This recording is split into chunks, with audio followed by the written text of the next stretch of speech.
3 a.m. The phone rang. My father was dead, found alone in his house in Bavaria. We hadn't spoken in 23 years. I thought I'd feel relief. Instead, I just felt empty. I went to Germany to settle his estate. The house was frozen in time, cold, bare walls, one plate in the kitchen, one fork, one cup.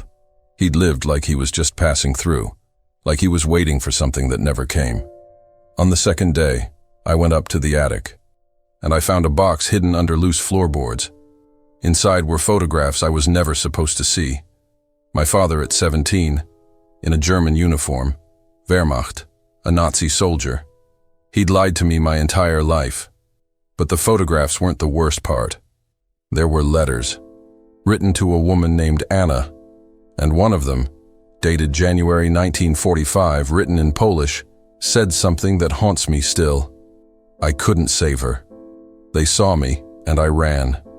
What I uncovered about my father over the next 3 weeks changed everything I thought I knew about courage, cowardice, and forgiveness. Watch until the end, and then tell me, what would you have done? Would you have been brave enough to forgive? Subscribe now, because you need to hear how this ends. The phone rang at 3 in the morning. I knew before answering that nothing good comes at that hour. The voice on the other end spoke in German, formal and detached, the way strangers deliver news about death. My father had been found in his home in Bavaria, alone, dead for perhaps 2 days before anyone noticed. I sat on the edge of my bed in the darkness of my Chicago apartment. The phone still pressed against my ear, even after the line went dead. 23 years. That's how long it had been since we last spoke.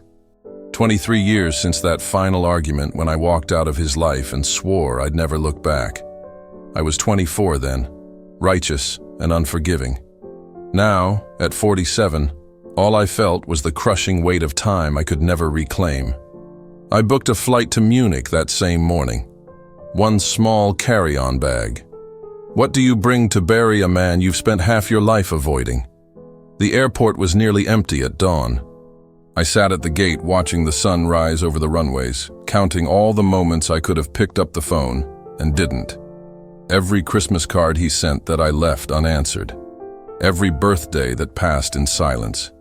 Every year I told myself, maybe next year. The 12-hour journey felt like purgatory. I couldn't sleep, couldn't eat. I just kept replaying that last conversation, the one where I called him a coward, where I told him I was ashamed to carry his name. I was so sure I was right then, so certain of my moral ground. Now, suspended somewhere over the Atlantic, all I could think was, what if I was wrong? What if I never gave him the chance to explain? Germany greeted me with gray skies and cold rain.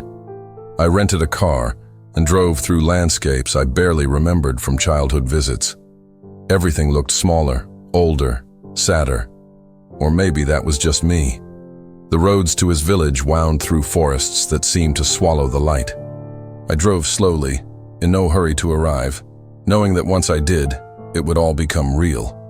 Final. I stopped at a gas station an hour outside his town. My hands shook as I filled the tank. An old woman pumping gas at the next pump smiled at me and said something in German I didn't catch. I nodded politely. She couldn't have known I was on my way to collect the body of a father I'd abandoned, that I was driving toward a reckoning I'd spent 23 years running from. The truth is, I didn't know if I'd come to Germany to bury my father or to bury my own shame. Maybe there's no difference. Maybe that's what funerals are really for, laying to rest the versions of ourselves we can no longer live with. Some regrets you carry like stones in your pockets. Others you wear like chains around your neck. Mine felt like both. But I wasn't prepared for what I would find in that empty house. The secrets hiding in the shadows of a life I thought I knew. The house felt like a tomb the moment I stepped inside. Not because my father had died there, but because it seemed he'd stopped living in it long before his heart gave out. The air was stale, untouched, as if the place itself had been holding its breath for decades. I stood in the entryway for a long time, just listening to the silence. It was the kind of quiet that presses against your ears, that makes you aware of your own heartbeat. The walls were bare. No photographs, no paintings. No evidence that a human being with a history, with relationships, with joy, had ever inhabited these rooms. Just pale paint and shadows. The living room held a single chair facing a television that looked 20 years old. A side table with a lamp. Nothing else. I walked through each room, cataloging the emptiness. The kitchen broke something inside me. One plate in the cupboard, one cup, one fork, one knife, one spoon. He'd lived like a soldier in a barracks, like he was just passing through, waiting for orders that would never come. I started cleaning on the second day. What else was there to do? I moved mechanically, sorting through drawers filled with utility bills and tax documents. Nothing personal. Nothing that revealed who he was beyond a name on official papers. I filled trash bags with clothes that smelled of mothballs and loneliness. His closet held 3 identical grey sweaters, 4 pairs of identical dark pants, uniforms for a civilian life. Every object I touched felt like an accusation. You didn't know him. You didn't try. You left him here to fade away alone. The bedroom was the worst. The bed was made with military precision, corners tucked tight, blankets smooth as glass. On the nightstand sat a half-empty glass of water and a bottle of pills for his heart. That's where they found him, the police said. Sitting on the edge of the bed, glass in hand, as if he'd simply decided to stop. I couldn't stay in that room. I went upstairs. The attic door resisted when I pulled it open, swollen from years of humidity. The stairs creaked under my weight. I'd forgotten this space existed. As a child, I'd been forbidden to come up here. Nothing but old junk, my father always said. No place for children. The smell hit me first. Mold and dust and something else. The particular scent of things abandoned to time. Weak light filtered through a single small window, illuminating floating dust particles that danced like ghosts in the stale air. Cardboard boxes were stacked along the walls, labeled in my father's neat handwriting. Tax records, 1978-1985. Winter clothes. Repair tools. I started going through them without much hope of finding anything meaningful. More documents. More evidence of a life lived in careful, joyless order. I was about to give up when I noticed something odd about the floorboards near the far wall. They didn't quite line up with the others. The wood grain ran in a slightly different direction, as if someone had replaced them. I knelt down and ran my fingers along the edge of one board. It lifted easily, too easily. The wood underneath was hollow. I pulled up another board, then another. My heart began to pound. There, in the darkness between the joists, sat a wooden box about the size of a shoebox. It was old, the wood dark with age and handling. No lock, no label, just a simple brass latch green with oxidation. I stared at it for what felt like hours but was probably only minutes. My father had hidden this, had pried up floorboards and concealed it, and then lived above it for decades, knowing it was there, keeping whatever secrets it held locked away from the world, from me. My hand shook as I lifted it out. It was heavier than I expected. Something shifted inside as I moved it, papers maybe, or photographs. I set it on the dusty floor in front of me and just looked at it. This artifact from a life I'd convinced myself I understood. Some secrets stay buried because they're meant to protect us. Others stay buried because the truth is too heavy to carry alone. I didn't know it yet, but opening that box would split my life into 2 distinct parts. The before, when I thought I knew who my father was, and the after, when I learned who he'd really been. My hands trembled as I lifted the brass latch.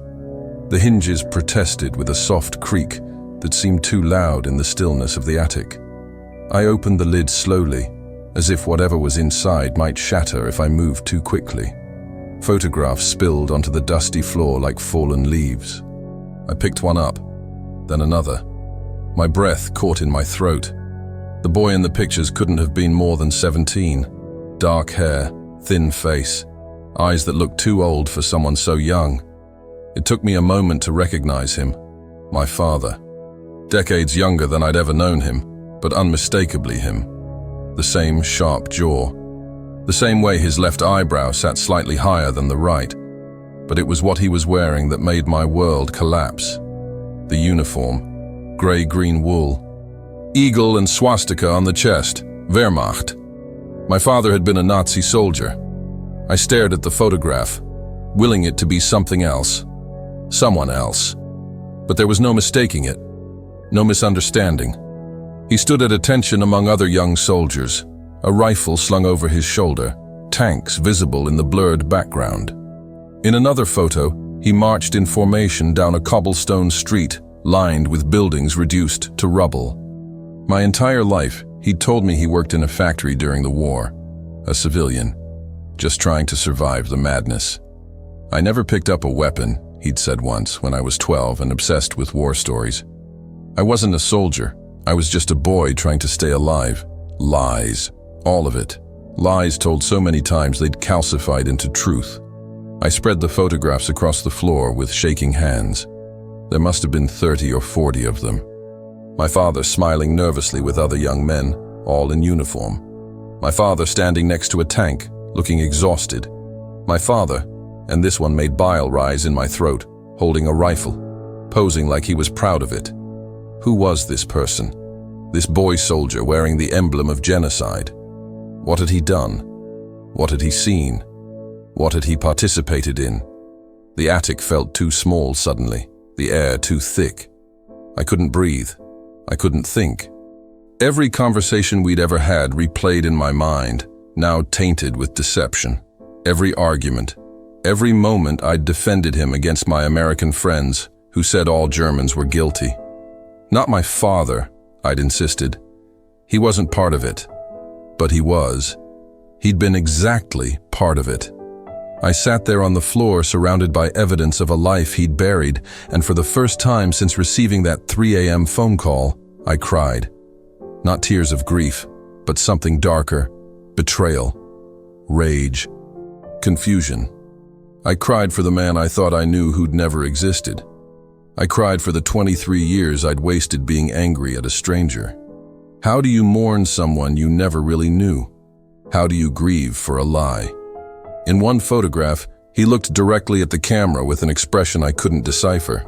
Not pride, not shame, something hollow, something absent. Like he was already a ghost, haunting his own life. I picked up that photo and studied his young face. 17 years old. Just a boy, but wearing that uniform, carrying that rifle, standing in those ruins. Why? I whispered to the empty attic. Why didn't you tell me? But I knew why. I knew exactly why. Because if he'd told me, I would have done exactly what I eventually did anyway. I would have walked away. I would have judged him. I would have made him carry his shame alone. Maybe the lie was an act of love, or maybe it was just cowardice. I didn't know anymore. I didn't know anything anymore. I gathered the photographs with numb fingers, preparing to put them back, to close the box and pretend I'd never opened it. But something else caught my eye. Beneath where the photos had been, at the bottom of the box, yellowed papers tied with string. Letters, dozens of them. And suddenly I understood that the photographs were just the beginning. That whatever truth my father had hidden went far deeper than a uniform he'd worn 8 decades ago. There was a story here he'd never had the courage to tell, and now I would have to be the one to unearth it from the silence he'd left behind. I untied the string with trembling fingers. The letters were bundled in 2 separate stacks, each yellowed with age, the ink faded but still legible. I sat cross-legged on the attic floor, the photographs scattered around me like accusations, and began to read. The first stack was addressed to my grandmother. I recognized her name written in my father's careful script. The letters were formal, almost cold. Reports from the front, really. Brief mentions of weather and rations, complaints about the cold, references to Allied bombing raids. He signed them all the same way. Dein Gehorsamer Sohn, your obedient son. Not love, not affection. Just duty. But the second stack was different. These letters were addressed to someone named Anna. I'd never heard that name before. Not once in all the years I'd known my father. No Anna at family gatherings. No Anna mentioned in stories. No photographs of an Anna on the mantle that never held photographs anyway. I started reading, my rusty German coming back slowly, painfully. The first letter was dated October 1944. Meine liebste Anna, it began. My dearest Anna. The words that followed weren't formal. They weren't distant. They were raw, desperate. The handwriting itself seemed to shake with emotion. Ich kann nicht schlafen, wenn ich an das denke, was ich heute gesehen habe. I cannot sleep when I think about what I saw today. He didn't say what he'd seen, just that it haunted him, that he'd closed his eyes and saw faces, that he heard screaming even in the silence. I read letter after letter, watching my father's emotional deterioration unfold across the months. November, December, each one more desperate than the last. He wrote about the cold, about fear, about boys younger than him dying in the snow, about orders he didn't want to follow, about things he couldn't name. Sie sagen uns, wir sind Helden, he wrote in one. They tell us we are heroes. Aber ich fühle mich wie ein Monster. But I feel like a monster. My chest tightened. This wasn't the man I'd known. This wasn't the silent, withdrawn father who'd raised me with rigid discipline and emotional distance. This was a boy, terrified, breaking apart. Then I found the letter that changed everything. It was dated January 1945. But unlike the others, this one wasn't written in German. The words were in Polish. I pulled out my phone, hands shaking so badly I could barely type the letters into Google Translate. The translation came through in fragments, imperfect, but clear enough. Przebacz mi, przebacz mi, przebacz mi. Forgive me, forgive me, forgive me. Nie mogłem jej uratować. Próbowałem, ale mnie zobaczyli i uciekłem. Jestem tchórzem. Zasługiwałaś na kogoś lepszego. I could not save her. I tried, but they saw me and I ran. I am a coward. You deserved someone better. I read it 3 times, 4 times, trying to make sense of the words. Her. He couldn't save her. But who? And who was Anna? And why was he writing in Polish? And what had he tried to do that made him call himself a coward? The letter continued, but my translation app struggled with the handwriting, the old dialect, the words smudged by what looked like water stains. Or tears. Something about a night. Something about soldiers. Something about hiding. Something about screaming. I set the phone down. My hands were shaking too badly to continue. In the dim light of the attic, surrounded by the ghosts of my father's past, I tried to piece together a story from fragments and implications. A boy soldier. A Polish girl named Anna. Someone he couldn't save. Something that made him beg for forgiveness 70 years after the fact. Who was she? A Jewish girl he'd tried to protect. A civilian caught in the crossfire. Someone he loved. Someone he betrayed. And who was the her he couldn't save? Anna herself? Or someone else Anna cared about? The questions multiplied faster than any answers could form. Each letter I read opened 10 new mysteries. My father had lived with this weight for 8 decades, had written these letters but never sent them, had hidden them under floorboards and lived above them, knowing they were there, carrying their burden in silence. The silence he'd wrapped himself in wasn't just grief. It was guilt, shame, the kind that eats you alive from the inside until there's nothing left but a hollow shell going through the motions of living. I gathered the letters carefully, reverently almost, and tied them back with the string. Some truths are too heavy to carry alone, but some are too terrible to share. That night I didn't sleep, and by morning I knew I would have to find answers that only the dead could give me. The words from my father's letters haunted me through sleepless nights. I couldn't save her. I tried. I am a coward. They circled in my mind like vultures, waiting for me to understand what they meant. By the 3rd morning, I knew I couldn't leave Germany without answers. The Bundesarchiv in Berlin stores what remains of Wehrmacht records. I took a train north, carrying the photographs and letters in my father's wooden box, holding it on my lap like sacred cargo. The building was gray concrete and glass, modern and sterile, nothing like the dusty attic where I'd found the truth. A young archivist with glasses listened to my request with practiced patience. She typed my father's name into her computer and waited. When the results appeared, she turned the screen toward me without expression. Recruited October 17, 1944, age 17. Assigned to the 18th Infantry Division, deployed to occupied Poland, December 1944. Mission: Aufrechterhaltung der Ordnung, maintenance of order. I felt cold reading those words. Maintenance of order, a bureaucratic phrase that meant hunting resistance fighters, guarding deportation routes, preventing escapes. The things soldiers don't want to remember. Can you tell me where exactly they were stationed? I asked. She clicked through screens. Small villages near Krakow. The records aren't complete. Many were destroyed. I wrote down the village names she showed me. Oświęcim, Brzezinka, names I recognized from history books, names that carried weight. For 3 days I searched for Anna.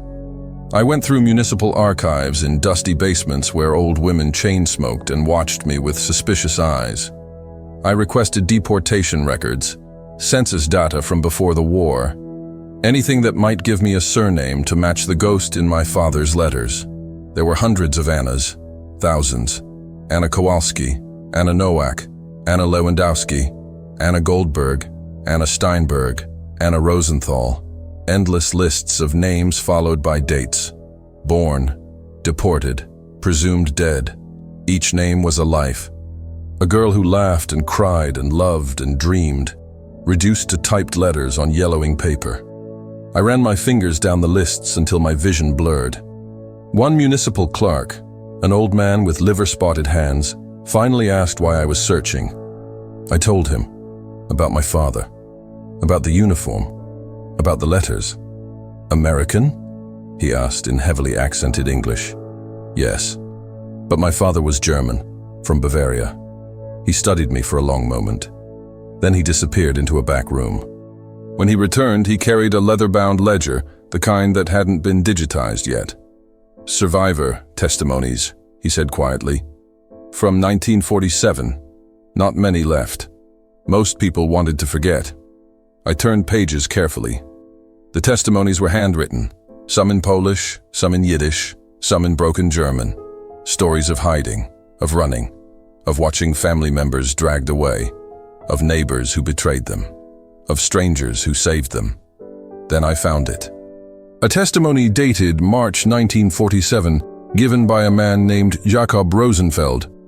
He described the winter of 1945, the SS sweeping through villages, clearing out the last remaining Jews for deportation. And then, buried in the middle of his account, a single paragraph that made my heart stop. A young German soldier came to our neighbor's door one night. He had a Bavarian accent. He warned them the SS would come at dawn, the Steinberg family. He told them to run, but they had nowhere to go. In the morning they were taken, all of them. The soldier tried to help, but it was too late. Steinberg, Anna Steinberg. My hands shook as I photographed the page with my phone. The clerk watched me silently. "Did you find what you were looking for?" he asked. "I don't know yet," I said, "but I found something." He nodded slowly. The war made monsters of some men, but it also revealed who had souls left to break. I thanked him and walked out into the cold Berlin afternoon. The testimony gave me a name, a context, a moment in time when my father had tried to be brave and failed. But it also gave me something else, a witness, Jakob Rosenfeld. If he'd given testimony in 1947, if he'd survived, there was a chance he was still alive. I spent that evening in my hotel room searching online databases, Holocaust survivor registries, anything that might tell me where Jakob Rosenfeld had gone after the war. At 2 a.m, I found him, 94 years old, living in a care home in a small village 3 hours outside Munich. Some truths wait decades to be spoken. Some witnesses carry stories that belong to the dead. And sometimes, if you're lucky, the past reaches back to offer you one more chance at understanding. I found Jakob Rosenfeld sitting in a wheelchair by a window overlooking a small garden. The care home smelled of disinfectant and boiled vegetables. He was reading when I approached, a book held close to his face, his hands trembling slightly with age. When I said my father's name, his full name, rank and unit, Jakob looked up slowly. His eyes, clouded with cataracts but still sharp, studied my face. Then they filled with tears. "Yes," he said in German-accented English. "I remember him. The Bavarian boy."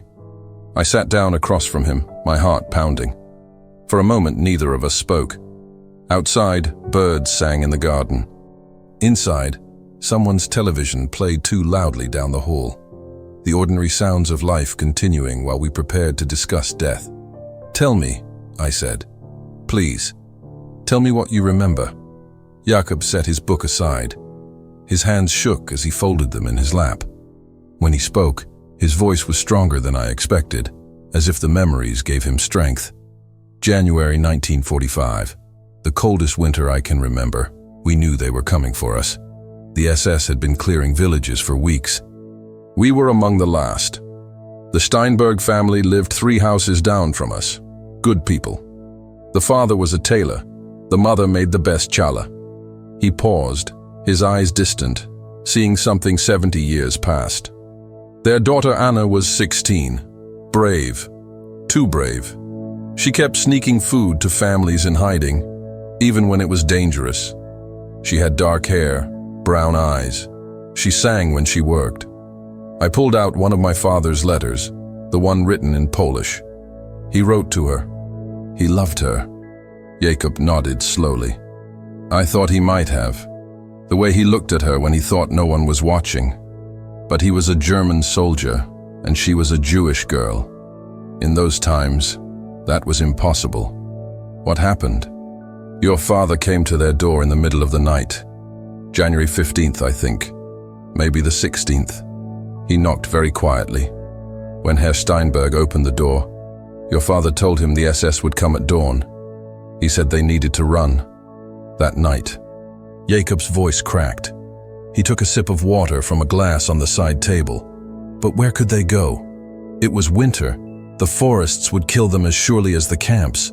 They had a baby, 3 months old. How do you run through snow with an infant? They decided to stay, to hide in their cellar. Maybe the SS wouldn't find them. But they did, I said quietly. At dawn, just like your father warned. They pulled the whole family out. I watched from my window. Anna fought.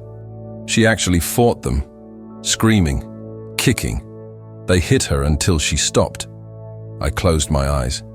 The image was too vivid, too real. Your father tried to help and failed, I said, repeating what I'd read in the archives. Jakob looked at me with an expression I couldn't read. That's what the official record says. But that's not the whole truth. My eyes snapped open. What do you mean? Your father came back that night, after the Steinbergs were taken. He came back, and he did something I never told anyone because I was too afraid. The room felt suddenly smaller, quieter, like the world was holding its breath. There were 3 children hidden in the Steinberg cellar. Not their children, children from other families who'd already been deported. Anna had been hiding them, feeding them. Your father knew about them. When the SS took the Steinbergs, the children were still there, still hiding. Jakob leaned forward, his voice dropping to almost a whisper. Your father went back, alone, against orders. He got those children out, took them to a barn 3 kilometers away, left them with food and blankets. He was seen by an officer, beaten. They broke 2 of his ribs, threatened to execute him for treason, but the Reich was collapsing. They needed every soldier, so they sent him to the front lines instead. A death sentence delivered slowly. I couldn't speak, couldn't breathe. 3 children survived because of him, Jakob said, tears streaming down his weathered face. One of them lives in Tel Aviv now, Rachel. She's 80 years old. She has children, grandchildren, great-grandchildren, all because your father had courage when it mattered most. But Anna died in Auschwitz. Your father couldn't save her. He saved who he could, and it destroyed him. Some acts of courage cost everything and saved too little. Some heroes break under the weight of who they couldn't save. But Jacob's words followed me out of that care home and into the fading afternoon light, carrying a truth that would reshape everything I thought I knew about the man who'd raised me in silence. Jacob's words stayed with me long after I left the care home. Your father came back. He came back.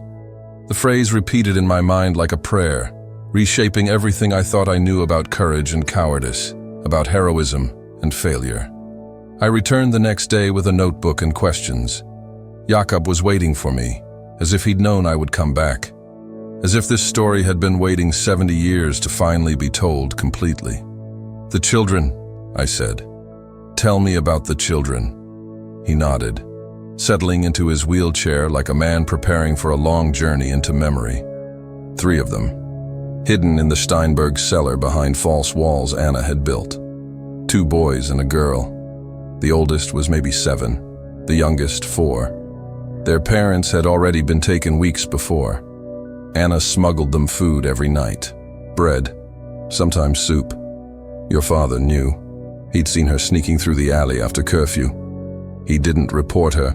No, he watched her, followed her once, saw what she was doing, and said nothing. Jakob smiled faintly. Love makes fools of us all, even in war, especially in war. I thought of the letters. Meine liebste Anna, my dearest Anna, a love that could never be spoken, a love that existed only in stolen glances and silent complicity. When the SS took the Steinbergs, your father was ordered to move out with his unit immediately. They were being transferred east, to the front. But he didn't go, not right away. Jacob's hands trembled as he continued. That night, the same night the Steinbergs were taken, your father went back to the house. It was insane, suicidal, but he went back. The children were still there, hiding, terrified, not understanding why Anna hadn't come with food. Your father found them in the dark. He spoke to them in German, which must have terrified them more, but he convinced them to come with him. How? He sang to them, a lullaby. Guten Abend, Gute Nacht, the same song their mothers had sung. One of the children, Rachel, the girl, she told me years later, that's what made her trust him. A German soldier singing a Jewish lullaby in the darkness. I felt tears on my face and didn't wipe them away. He carried the youngest, led the other 2 through the forest to an abandoned barn 3 kilometers away, left them with blankets, food, chocolate from his own rations, told them to stay quiet, that someone would come for them. He promised. Did someone come? Polish partisans. 2 days later, your father had contacted them somehow, risked everything to get word to the resistance. Those children made it to a safe house. Then another. They survived the war hidden in attics and cellars and root cellars. But they survived. Jakob paused, his breathing labored. Your father wasn't so lucky. An SS officer saw him coming back from the forest that night. Saw the mud on his boots, the scratches on his hands from carrying children through brambles. Questioned him. Your father said he'd been hunting. The officer didn't believe him. What did they do to him? Jacob's voice dropped. Beat him, broke his ribs, his nose, threatened execution for desertion and treason. But by January 1945, the Reich was desperate. They couldn't afford to execute every soldier who showed mercy, so they sent him east instead, to the front lines where Soviet artillery turned boys into ghosts. He survived, barely, and carried the guilt that he'd saved 3 children, but not the one person he loved most. Not Anna, not her parents, not the baby. He saved who he could, and it destroyed him because it wasn't enough. I sat in silence, processing the weight of it. My father had been brave. He'd risked everything, saved lives, and spent the next 70 years punishing himself for the lives he couldn't save. Jakob reached into his cardigan pocket and pulled out a small piece of paper. An address written in shaky handwriting. Rachel Goldstein, Tel Aviv. She's 80 now, has children, grandchildren, great-grandchildren. An entire family tree that exists because your father had courage when it mattered. She's waited a long time to thank him. But since he's gone, Jakob looked at me meaningfully. Perhaps she can thank his son instead. I took the paper with trembling hands. An address. A witness. A woman whose existence was living proof that my father had been more than his silence, more than his guilt, more than the uniform he'd worn. Some acts of courage echo through generations. Some heroes never know the seeds they planted. 2 days later, I boarded a plane to Israel, carrying photographs of a 17-year-old boy in a Wehrmacht uniform and hoping to finally understand why he'd chosen silence over redemption. The flight to Tel Aviv felt endless. I clutched the photographs of my father against my chest, that 17-year-old boy in a uniform that represented everything evil, and wondered what Rachel Goldstein would see when she looked at them. A savior? A reminder of horror? Both? Her apartment was in a quiet neighborhood filled with families. Children played in the courtyard. The sound of their laughter drifted through open windows. Life. Abundant, ordinary, beautiful life. When Rachel opened the door, she looked at my face and started crying immediately. "You have his eyes," she said in accented English. "I remember his eyes." She was 80 years old, small and bent with age, but her grip was strong when she took my hands. She pulled me inside, sat me down at her kitchen table, and just stared at me for a long moment, tears streaming down her weathered face. "I was 4 years old," she finally said. "I don't remember everything from that time, but I remember him, the German soldier who sang to us in the darkness." I showed her the photographs.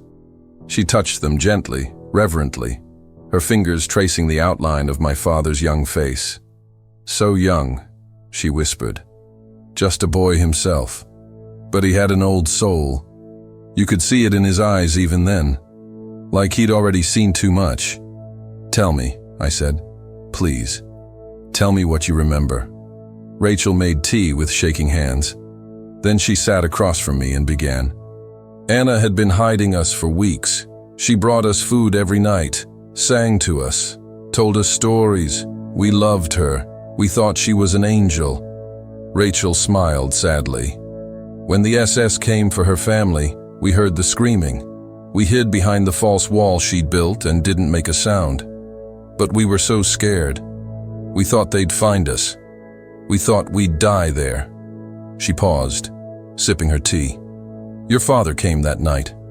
We heard footsteps above us, heavy boots, German words. We held our breath. Then we heard singing. Guten Abend, gute Nacht. My mother used to sing that to me. I started crying. Your father found us. He spoke in German, which terrified us, but his voice was gentle. He said he was going to take us somewhere safe. You trusted him. I was 4. I trusted the song.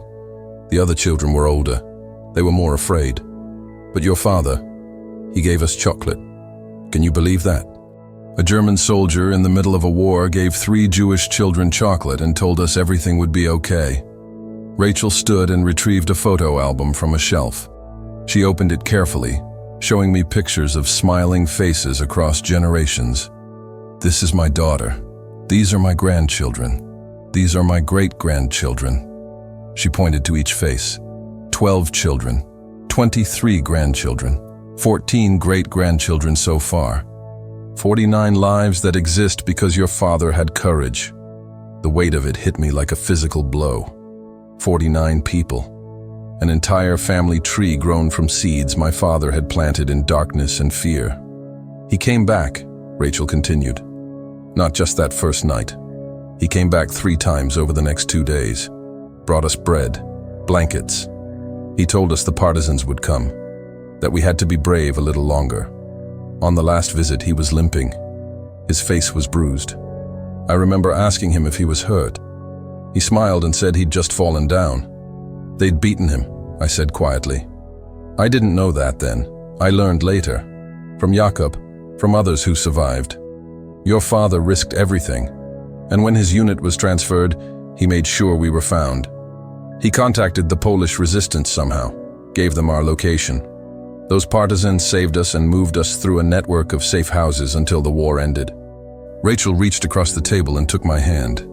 "Your father was one of the righteous among nations. One of the few who stood in the darkness and chose light. Do you understand what that means? I nodded, unable to speak. Everything you see here, she gestured around her apartment, at the photographs on the walls, at the sounds of children playing outside, exists because one 17-year-old boy decided that Jewish lives mattered more than his own safety, more than his orders, more than his fear. She stood and embraced me, this tiny 80-year-old woman who owed her existence to my father, and whispered in my ear, "Thank him for me, wherever he is. Tell him Rachel remembered. Tell him we all remembered." But standing in that apartment surrounded by the living proof of my father's courage, I still couldn't answer the question that haunted me most. Why had he never told me? Why had he carried this alone? Why had he chosen to be misunderstood rather than redeemed? The answer waited for me back in Germany, in the bottom of that wooden box, in a letter my father had written to me, but never had the courage to send. I returned to my father's house in Bavaria, with Rachel's words echoing in my mind. Your father was one of the righteous. But if he was righteous, why had he lived like a man condemned?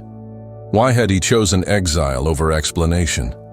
The attic felt different now, less like a tomb and more like a confession booth where secrets waited to be absolved. I opened the wooden box again, searching for something I might have missed. That's when I saw it, an envelope tucked into the corner beneath the bundle of letters, yellowed with age but distinct from the others. It was addressed to me, in my father's handwriting, dated September 2003, the year of our last argument, the year I walked out of his life. My hands shook as I opened it. The paper inside was thin, covered in his careful script, the ink slightly smudged in places as if tears had fallen while he wrote. "Mine Zone," it began. "My son." I read slowly, translating each word with the weight it deserved. "You have the right to hate me. You have every right. I was a soldier in a monstrous regime. It doesn't matter what I did after. It doesn't matter how many nights I woke up screaming, seeing faces I couldn't save, hearing voices that won't stop. I wore that uniform. I took that oath. I stood in those formations and followed those orders, even when my soul was screaming at me to run. I had to stop, put the letter down, breathe, then continue. I never told you because I was afraid. Not of your judgment. I deserved that. I was afraid that you would see me the way I see myself, a coward who didn't do enough. I saved 3 children.